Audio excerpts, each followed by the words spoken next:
On that. We'll put it on the tee in just a moment. Covington Catholic and Hopkinsville for the 3A crown.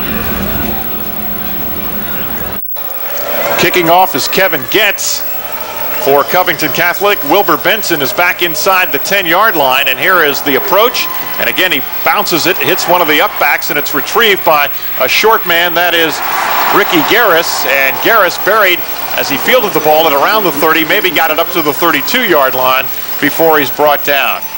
The ball skipped down the field and hit a man in the face mask, and Garris was right on top of it. Sophomore made the catch on the rebound and didn't really pick up much yardage, but still decent field position. The ball on their own 32-yard line. Anxious to take a look at Hopkinsville's offense. Clay Carroll is the quarterback. And he's got a double wing formation from the 33. Pinner coming in motion. And Artus takes the handoff. He comes across the 35, lowers his head, and gets out near the 38-yard line. Looked like he was stopped, but he kept the legs moving and was able to get an extra yard or two out of it. In fact, the gain is 6 out to the 38-yard line. Artus Pinner just plowing his way through there. Grout came across and finally made the stop. Pinner, 197 pounds at 5'11", pretty good size high school running back, and of course, having run for 3,069 yards prior to this game, he's had just one outstanding year. He's the lone setback behind Carroll, 2nd and 4. And this time, or rather, that was Hampton the setback. Pinner was outflanked here to the near side, and Travis Hampton, the fullback, spilled after a very short gain, maybe a yard, to the 39-yard line. Now they brought Pinner out the left side as a receiver, and I think they were trying to spread out the Covington Catholic defense, and they hit him with the quick hitter inside, but defense very well, so Hopkinsville will have to try and convert on 3rd down. And again, Covington Catholic giving up only 120 yards rushing per game. Coach Lynn Ray says, this is what we do best. We stop the run very well. Shotgun formation now. Hampton the lone setback. Quick toss out to the left side, complete to Benson. Benson at the 40, breaks inside to the 50, and is hammered at about the 46-yard line. Big play, though, 15-yard gain, maybe 16 if they give him the 45, and it appears that they are. So a 16-yard pickup on that pass play. Just more or less an inside screen. It really didn't set up and develop that way, but he had a wall of blockers. He cut back inside of those guys, and then as he started to try and make a move, Matt Reardon came up, the senior linebacker, and just pummeled him. So 1st and 10 at the Covcath 45. Hayes is wide right and Benson wide here to the near side. Hampton sets up on a wing left. Pinner is the lone setback. Now Hampton in motion. And Pinner gets the handoff. He is hit, struggles forward, and maybe got a yard out of it. Late flag comes in, as you see. Somebody forgot to block Mark Applegate, defensive lineman, the junior, just blew through there. He's the first guy through and changed Pinner's course, and you see some applause on the Covington Catholic side of the field here, as the penalty will be against Hopkinsville. The preliminary signal was holding. So we'll have a step off of 10 yards back to the Hopkinsville 45.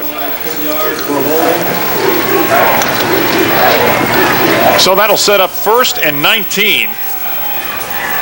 Snow flurry activity here again at Cardinal Stadium.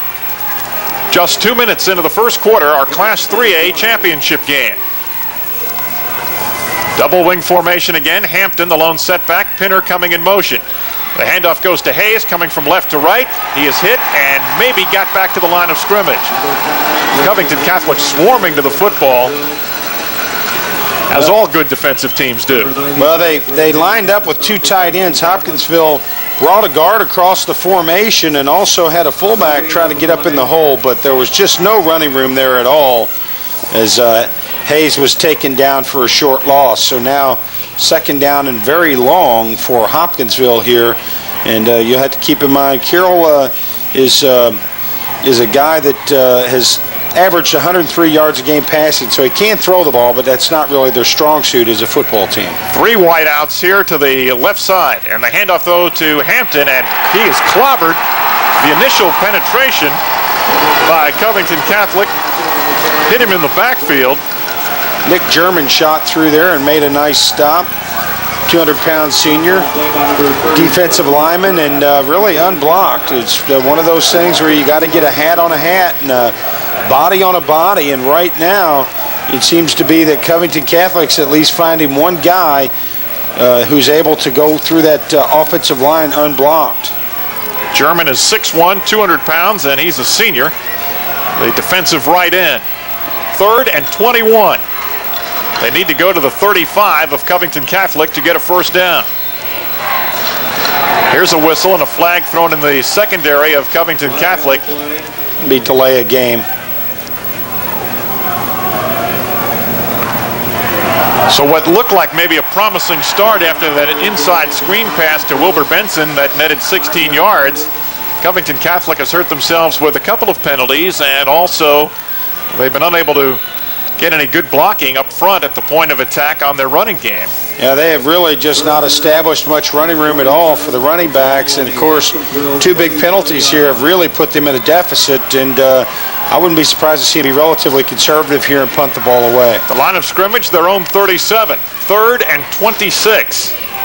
And the handoff goes to Pinner, trying to get outside. Now he reverses, needs a block, doesn't have it, breaks a tackle though, cuts back inside, still on his feet to the 35. He's to the 40 and maybe to the 41. He ran Doug about 50 yards, and another flag thrown as there was some mixing up in the secondary between a couple of the players, one from each side. Now that's going to be a personal foul penalty against Foley, and I believe, I'm pretty sure it was against Covington Catholic, yeah. So that's going to be an automatic first down. Derek Pierce was a receiver running downfield, and he and Foley were mixing it up there a little bit. What a run by Pinner. Yeah, it was an outstanding run. He broke about 4 tackles. You usually don't have to go that far to get 5 yards, but that's what R2 Spinner had to do on that one. And really it didn't matter in the end, because the foul there will set up a, well, no, actually it's going to bring up 4th down. It wasn't a dead ball. Or was it? Well, whatever, it's 4th down. I thought they'd get an automatic first down on that. It happened, I thought, after Pinner went down and the play had stopped. But at any rate, it is short of the first down, and with 7:50, we'll have a punt coming up here for Hopkinsville to Covington Catholic. Turner will punt for the Tigers, and it hits down inside the 25, bounces down to the 15. Nice little roll out of it. It'll go down to near the 10-yard line. And that's where it'll stop. So with 7:32 to play here in the first quarter, no score. We'll see Covington Catholic in action now on offense.